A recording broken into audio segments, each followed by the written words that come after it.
manager here at CPW. How's the sound? Is it just loud for me? Okay. You're here for our series, Meet the Artist, which we've been doing for about 3 years.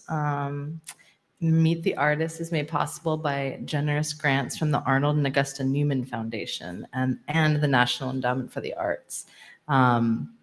We're really lucky to be joined by one of our artists in residence right now, Marcus Morris. So I'm really happy that you guys got to make it out tonight because we have a visitor from Ohio. A couple announcements before we get started. We have a couple workshops coming up, so I just wanted to plug those in case you didn't already know or were wondering if there's still spots left. We have, first coming up, we have a tintype workshop. It's called Wet Plate Studio with Judith German-Heinz. That'll be 3 days working with the antiquated process of wet plate. So that's really fun, and we love to do that. It's maybe our 4th year doing this, so if that's of interest to you, please check that out. It's on Wednesday, Thursday, and Friday next week, August 29th through the 31st. We also have a digital photography challenges for teens. So if you have any teens in your life who are interested in digital photography, it's a really fun one. We have it with the instructors, Seth David Rubin, who's the artist in the show in the back with the mirrors. He has a lot of fun. They go on field trips. They do printing. They do time, what's it called? Yeah. Time-lapse photography. Yeah, they have a lot of fun with photography and lighting and field trips throughout that week. So if you know any teens, please spread the word. And lastly, I want to plug our photo book and zine fair, which is on August 8th and 9th. And that will be a building-wide fair over the course of the weekend. We'll have over 35 exhibitors upstairs, local bookmakers, independent publishers, and it's just like my favorite day of the year here. So, and then there'll be programming on the 3rd floor all weekend. So different artist talks, different panels, all kind of celebrating bookmaking in its many forms. So I hope that you'll all check that out. It's free. And now I will get to the main event, which is Marcus Morris. Marcus is an interdisciplinary artist and image maker whose work centers Blackness, queerness, and performance. He's a visiting assistant professor in visual arts and queer studies at Denison University. Marcus was an MFA fellow in photography from the Ohio State University and studied at the Columbus College of Art and Design and the Michaelis School of Fine Art at the University of Cape Town, South Africa. Marcus is a founder of Cine Series, an experimental film series at the Wexner Center for the Arts, and was co-curator of the 2024 Photo Focus Biennale at Wheeler Gallery. He was the fall 2024 Artist Fellow of the Annex at the Gund at Kenyon College and winner of Best Series in the 2025 Appalachian Mountain Photography Competition. He has been featured in the Appalachian Journal, Gay Letter, and Callaloo Journal for African Diasporic Culture, Literature, and Arts. Can we please give Marcus a warm welcome? Thank you.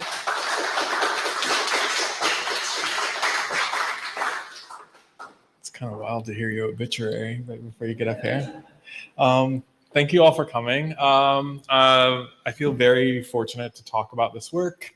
To talk to you all, specifically because this work has meant so much to me, and I think it has opened up so much of how I use the camera, how I see the world, and how I can continue to be a creative. I think it's a really helpful place to start and sort of go back a little and talk about sort of how this project generated and sort of how it sort of emerged. So I'll start with the Queen. If you don't know, now you know. Picture it, 2019. Politically, we're in shambles, of course, as we've been. But it's the last summer before COVID, and I think I had this really sort of optimistic outlook on the world at that time. But Toni Morrison had just died, and I started going back into her work and rereading things. The Bluest Eye, of course, first. And then I knew I needed to reread Beloved, which was a book I had read as a teenager and did not really get. I thought it was really complicated and confusing. And of course, I was reading it during a beach vacation, which is kind of weird, but I didn't have any V.C. Andrews or Stephen King around, so I read the great horror novel. But weirdly, my mom called me in the airport, and she kind of decided to give me a great big surprise. And she was like, I have stage 3 breast cancer. And I was like, okay, I'm in the airport, but I wanted to go home. And I grew up in Southeast Ohio, and I couldn't go home. I was starting a job right after that vacation in New York, and so I had to plow on. And home is kind of a funny place to a lot of people, especially like queer people, especially Black queer people. And I decided to kind of deal with what I was feeling with by finishing the book. And it really changed everything. This book that had been really difficult to understand as a teenager kind of actually clicked. It made sense. And everything that I had been feeling about myself, I felt like the book offered me a way forward. You're dealing with your own shit all the time. And so Beloved is a great thing to read when you think you need a way forward, at least for me. And also, Beloved was the first book I'd ever read about Black people set in Southern Ohio. There aren't a lot of books talking about people who are from where I'm from. And Toni's from Ohio, so it was just immediately like home.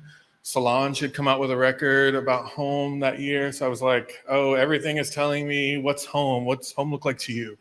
And home for me is, this is Southern Ohio.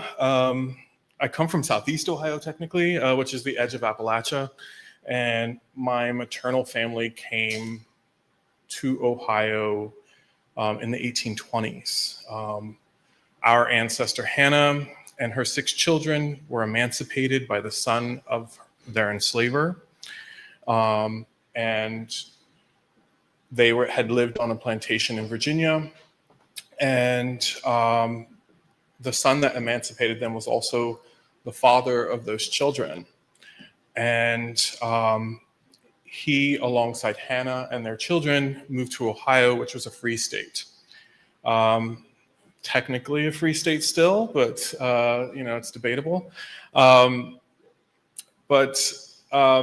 there was a Revolutionary War vet who had gotten a lot of land, all the land grants we know of after the war, and they sold that land to our ancestors. And my mom was born on that land. And I used to go there for summers, and it has always felt like a distant conversation. You don't really learn about your history as a kid. And so as an adult, I made a point of learning about where I came from, who I came from. And I feel incredibly fortunate as a Black person to know this history. My dad's side only goes back to the early 1900s to sugarcane fields in Louisiana and sharecropping in Georgia, and that's it.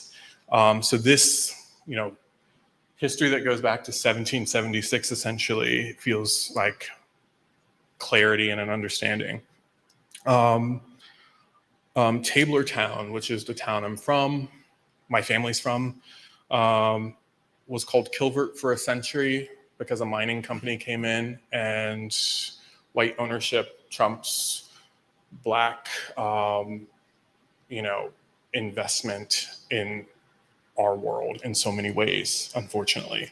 But now we have the name back, which feels really great. But Black Appalachia was always kind of overlooked. When a lot of conversations about Blackness started to reemerge in visual art, specifically over the last decade, Black Appalachia wasn't given the space in those conversations early on. I think it's becoming a larger conversation, which feels great. But you have great creatives like Bell Hooks, Nikki Giovanni, Booker T. Washington, Nina Simone, all come from parts of Appalachia. And after the 2016 election, Appalachia was this big story, but Black people were not ever part of that story in the media. And even when you look through the archives, you see bits like this image by Marion Post-Wolcott, but you weren't seeing queer people. Where are the queer Black people in the archive of Appalachia? And to me, that felt like a challenge or a question, like what's going on here? And then, of course, Toni Morrison has this great quote where she says, if there is a book that you want to read and it hasn't been written yet, you must write it. And so maybe my job was, in some ways, to make images about Black, queer Appalachia. So yeah. So maybe I could make those pictures I wanted to see,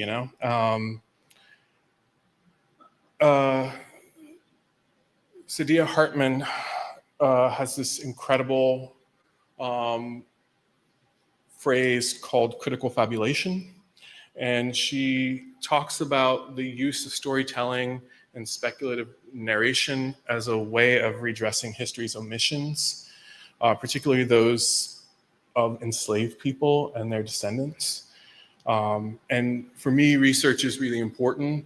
And so looking through the archive, I couldn't find those pictures. I'm looking, there's a couple of images that were made in the early 1900s of men in drags, but they're not, we don't have enough information to give them the space that they deserve necessarily. And they're often attributed to William Dorsey Swann, but they're not. It's complicated.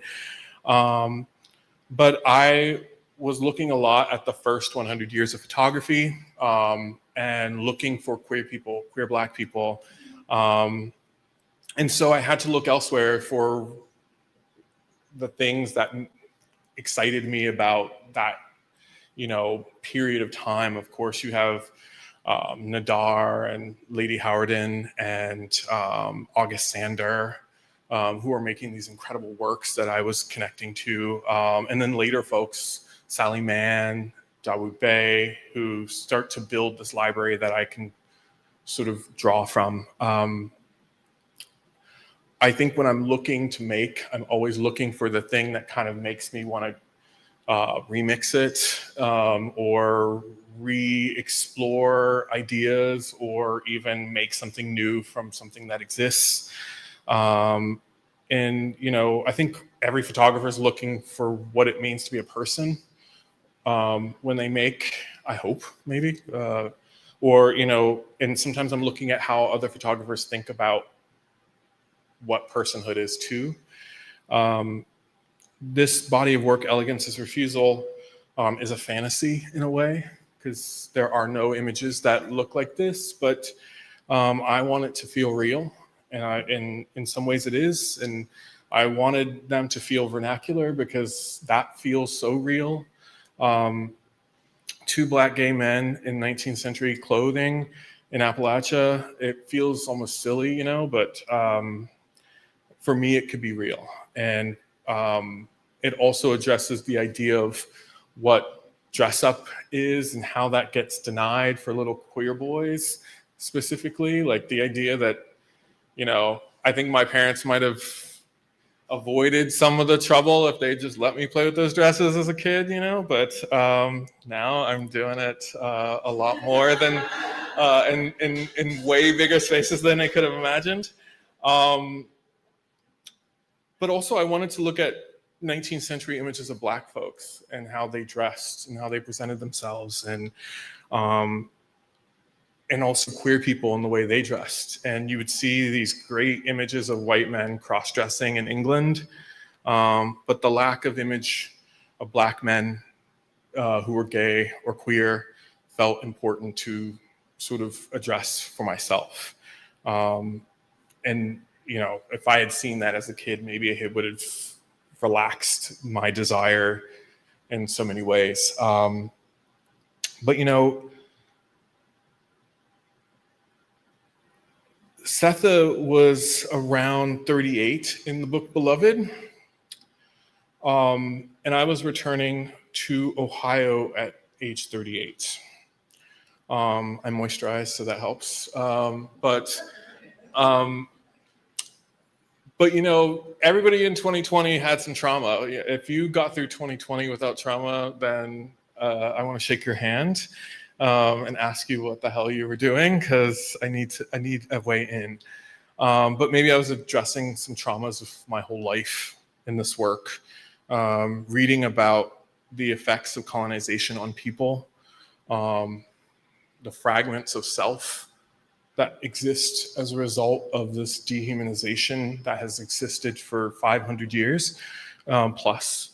Sri Sri Mehta says, it's this fragmentation of self that Sethe experiences over and over again as a combination of rememory and additions to her memory or imagination of the past.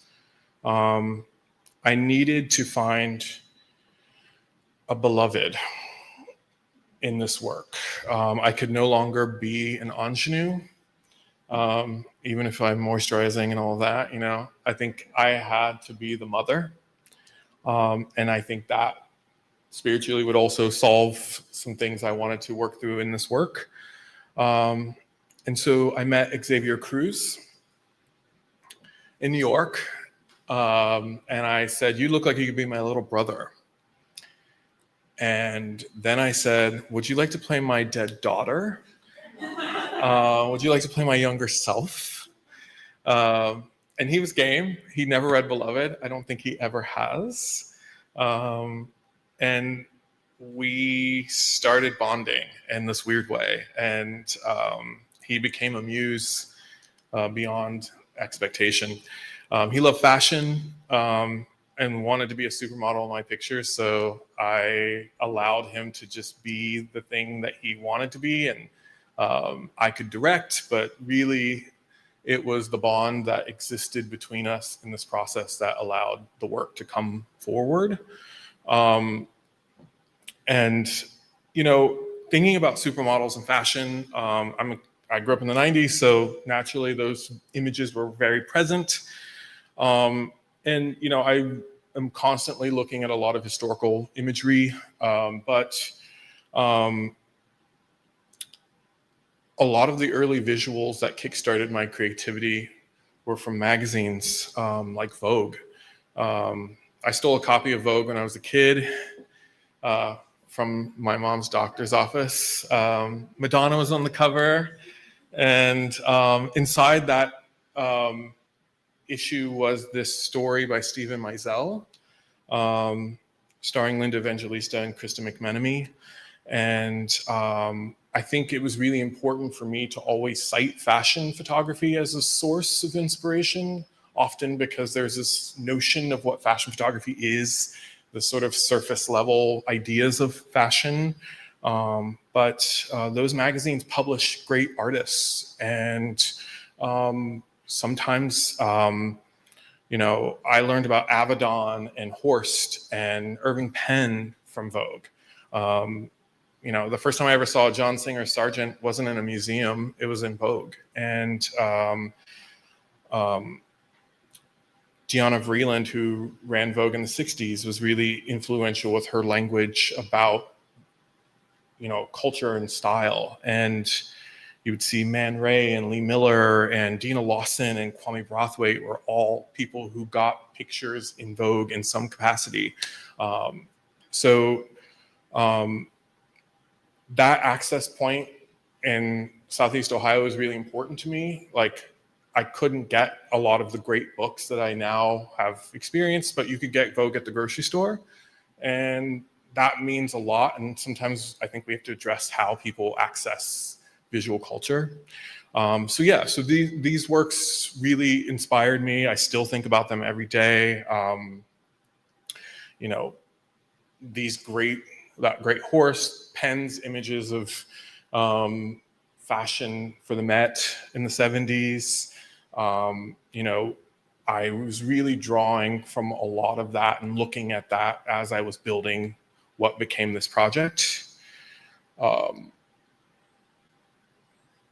I think with Xavier too, making him beloved, and in some ways my younger self as a sort of muse like Linda Evangelista, you could be this stand-in for all those little gay boys who wanted to play, who were denied that, and all those queer men who weren't documented expressing themselves. And that, as I continue to think about this work, I know that like people feel that, and artists like Lyle Ashton Harris and the Constructs have been really important to me understanding what was possible.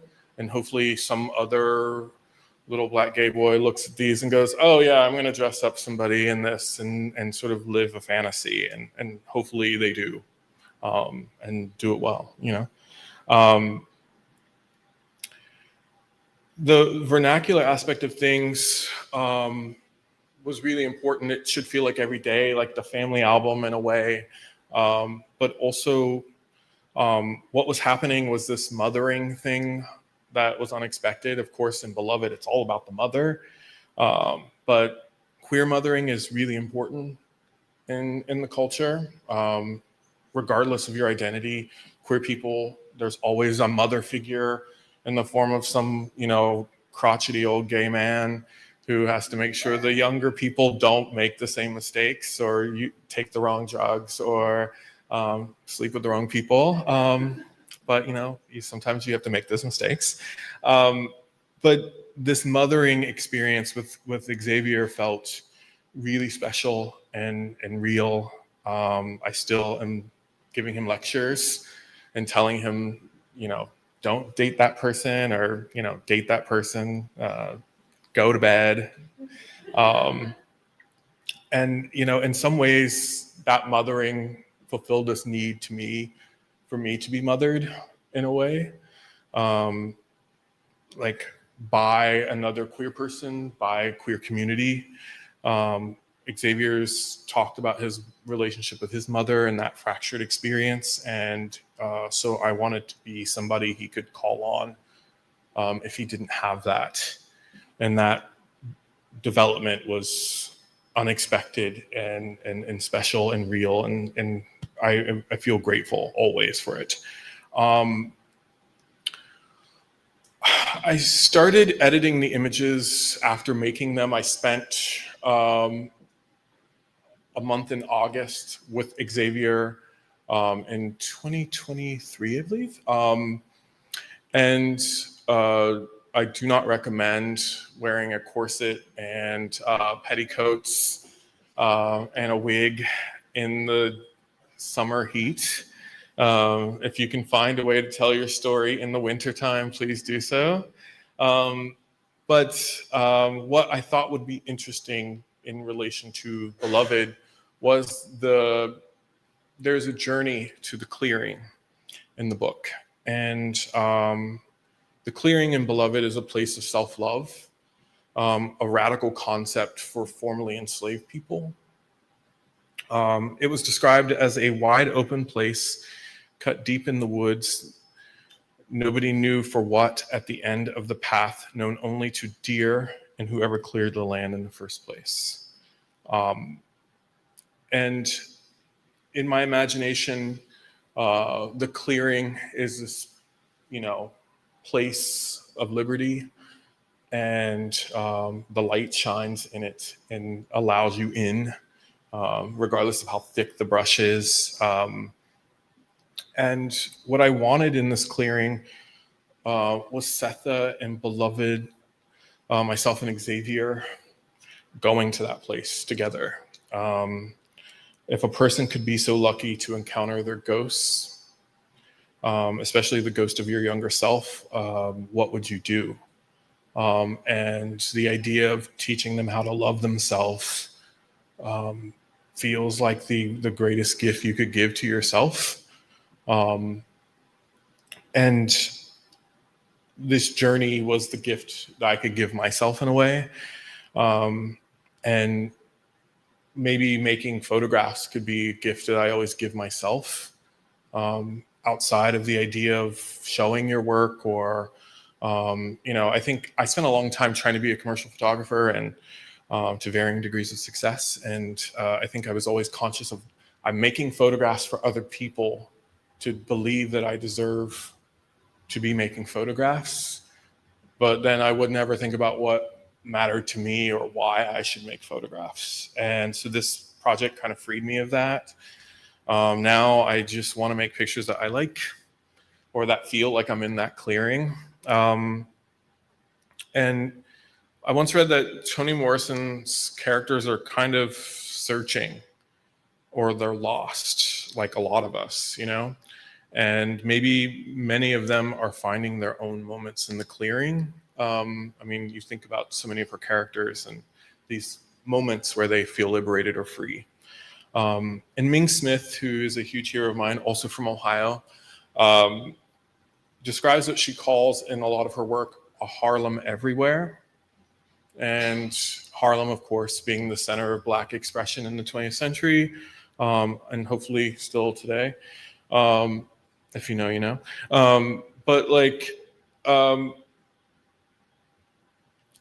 I like to think of this idea of the clearing everywhere that everybody can tap into. You find the place in which you liberate yourself, you love yourself, and then that can exist in your work, or that can exist in the way you exist. And that's just how I've started to think about what it means to be creative, is to find that clearing everywhere. I want to read a passage from Beloved, specifically the passage about the clearing. Baby Suggs, the mother-in-law of Setha and the grandmother of Beloved, preaches a sermon in the heat of the Saturday afternoon. She sits in the clearing and waits for people among the trees, and after situating herself on this big rock, she bows her head and prays silently. Then she shouts, "Let the children come." And then they run from the trees toward her. And she says, I'm not a preacher, so roll with me here. Here, she said, in this here place, we flesh that weeps, laughs, flesh that dances on bare feet in the grass. Love it hard. Yonder they do not love your flesh, they despise it. They don't love your eyes, they just as soon pick them out. No more do they love the skin on your back, yonder they flay it. And oh, my people, they do not love your hands. Those they only use, tie, bind, chop off, and leave empty. Love your hands, love them. Raise them up and kiss them, touch others with them, pat them together, stroke them on your face, because they don't love that either. You got to love it, you. And no, they ain't in love with your mouth. Yonder out there, they will see it broken and break it again. What you say out of it, they will not heed. What you scream from it, they do not hear. What you put into it to nourish your body, they will snatch away and give you leavings instead. No, they do not love your mouth. You've got to love it. This is flesh I'm talking about here. Flesh that needs to be loved, feet that need to rest and to dance, backs that need support, shoulders that need arms, strong arms, I'm telling you. And oh, my people out yonder, hear me. They do not love your neck unnoosed and straight. So love your neck, put a hand on it, grace it, stroke it, and hold it up. And all your inside parts that they just as soon use slot for hogs, you got to love them. The dark liver, love it. And the beating of the heart, love that too. more than eyes or feet, more than lungs that have yet to draw free air, more than your life holding womb and your life-giving private parts. Hear me now, love your heart, for this is the prize. And that is what really consistently just blows me away about the book, but also the potential of the clearing as this place of liberty. You gotta love yourself. I'm sure we could give a RuPaul quote here, but an oddly beautiful part of this experience has been that this work is now publicly displayed in Tablertown. Thank you. This place that my ancestors founded in 1830. The thing that maybe I was seeking kind of happened. The people who, my cousin David runs this museum about our history in a barn on his property. And now this image of Black queer expression of myself and Xavier as Setha and Beloved sits next to a document describing the emancipation of our ancestor Hannah. It's been really cathartic and beautiful, but also you get to reconcile a lot of yourself and the work you make. And home is redefined in so many ways. And that's maybe what I set out to do, but also still constantly a surprise that people will go to this space and see something that exists. Thank you.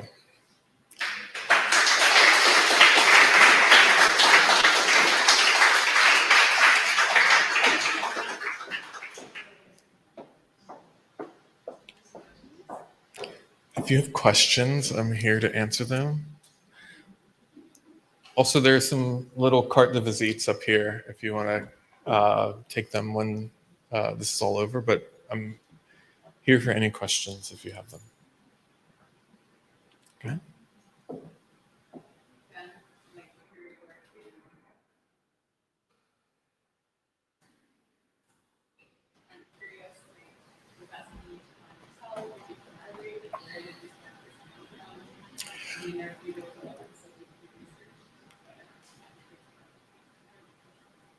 So thankfully, I was in grad school at Ohio State at the time, and I was looking online for costumes. Surprisingly, a woman's costume does not necessarily fit a 6-foot man. So thankfully, the theater department had a couple of things that would fit me. Xavier fits everything, of course. And he could have done the whole thing nude and been fine. But I found the one costume that would fit me. Weirdly, it looks almost identical to the costume Oprah wears in the film. Also, I had to wear a corset, which is not, I would like to go back in history and address that reality. But yeah, so it's like the theater department was very generous. Some things I had to sort of like cheat camera a little bit, but we put on all the layers, and also you're working in the costume, which I think is. I was grateful for the folks who assisted the shoots, but like you set up the shot, you're like, okay, now put on the wig, okay, put on the hat. And then you're just looking for the moments in which you can lift your skirts and air out your crotch because it is like 95 degrees and humid. But yeah, no, thankfully, the theater department was great. Coco was her name, who helped me.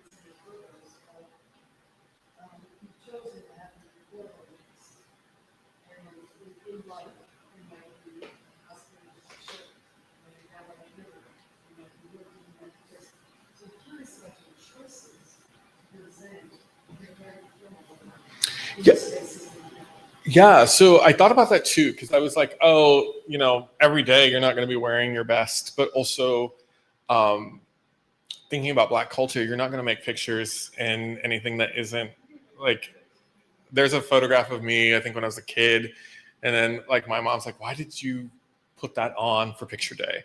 And it was like a nothing shirt.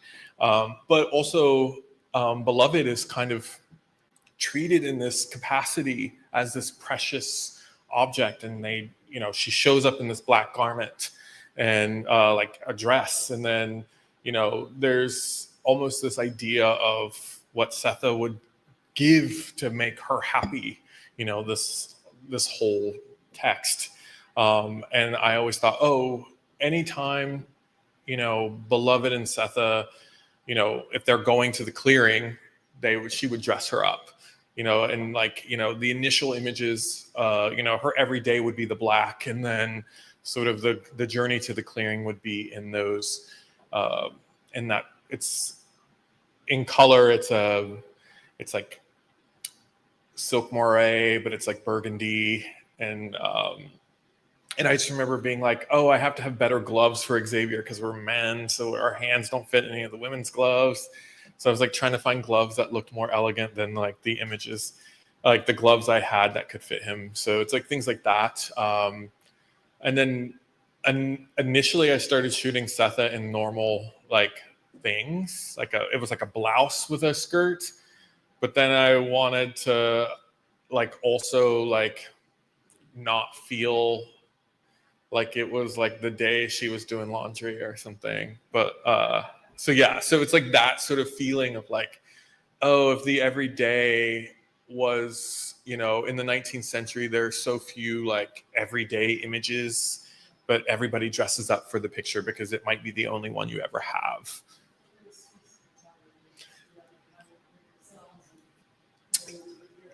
Yeah, and I also like reading about like people who were making images in the 19th century. Sometimes they had clothes in these like daguerrean rooms, as they called them, where they would essentially, you could put on a nice dress, especially in Black imagery, because a lot of folks were not experiencing that privilege of being able to dress up. And then we also know the history in the late 19th century where what the presentation of Black visual culture is to sort of rewrite these notions of how Black folks are existing.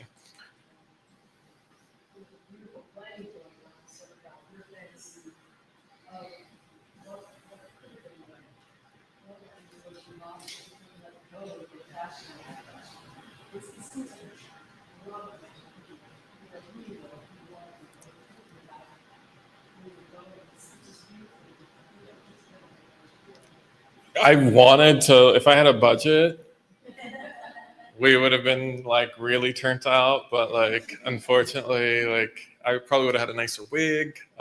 That's Xavier's hair, but like my wig was a little thirsty. So thank you.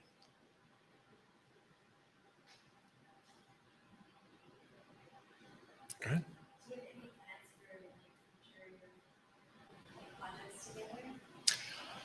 Xavier cut his hair, and it's not that I can't work with him now, but like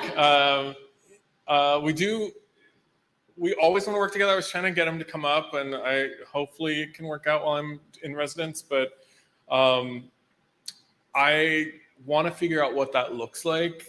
I also am wondering if it's like I'll photograph him, but there's such an important container in this work.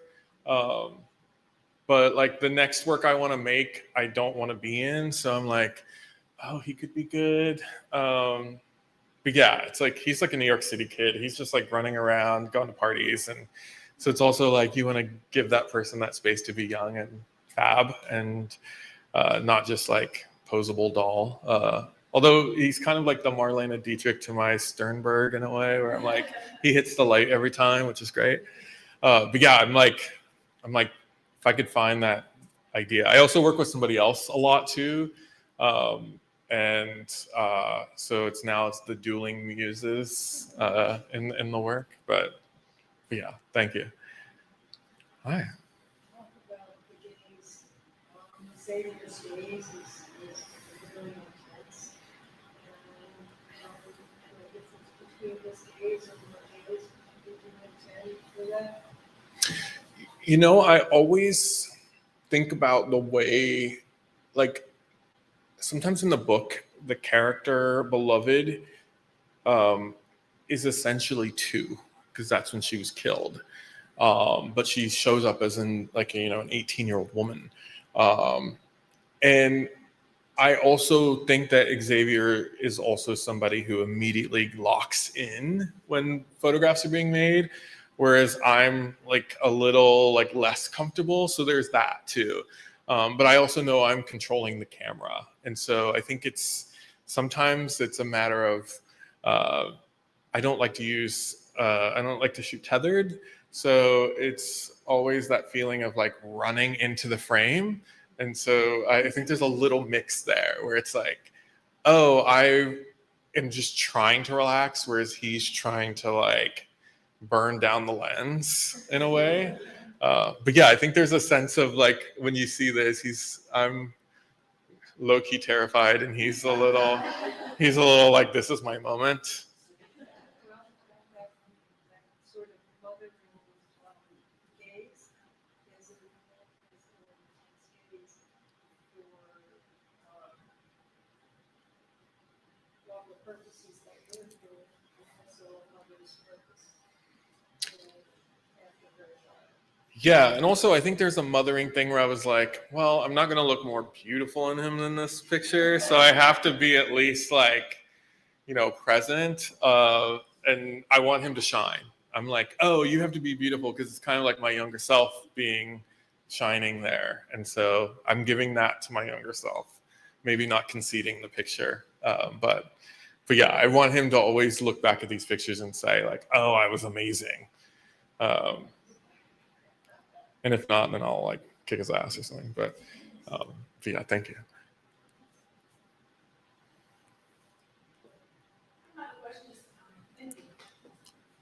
Thank you.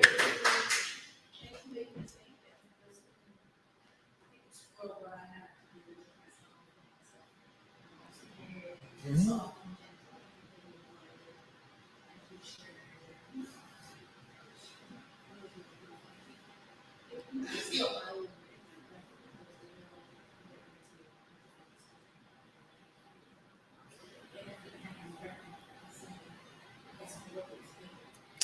Well, be gentle, because it ain't easy. And I think it's always that thing where you're like, I think everybody in this room has a moment where we're like, oh, we have to work over the hump, but we push ourselves rather than like gently allow ourselves to hit that mark. So yeah, I think that's, if I could go back, I'd be like, relax.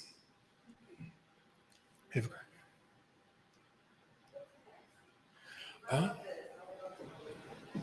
What's next? Well, I'm still a resident at CPW, which has been fab, and I really kind of fell in the spell of Barbara Chase Rabu's work, the sculptor, and she talks a lot about the future in her work, specifically the idea of abstraction, like the idea that we'll all just be like, what is black, what is brown, what is white, when we're all, a million years from now existing as something else. So I think about that, like the idea of like, how can I make something that doesn't have to deal with the limits of what happens in America or Earth. I've been really obsessed with Artemis 2, and I'm like, why did he come back? They had a black pilot of the spaceship, and I was like, what if he just kept going? Like, maybe he could make it to Mars. So I think about that a lot. And then also I want to reread Orlando, which it's always a book. So it's like, yeah, I've been thinking about Orlando a lot. But Yeah, and I love that like Orlando is a sort of transfigured character in literature that transcends time, and I wonder how I might interpret that. Yeah, but I have to reread it again, which is there's like 5 books I should read. Thank you. Thank y'all.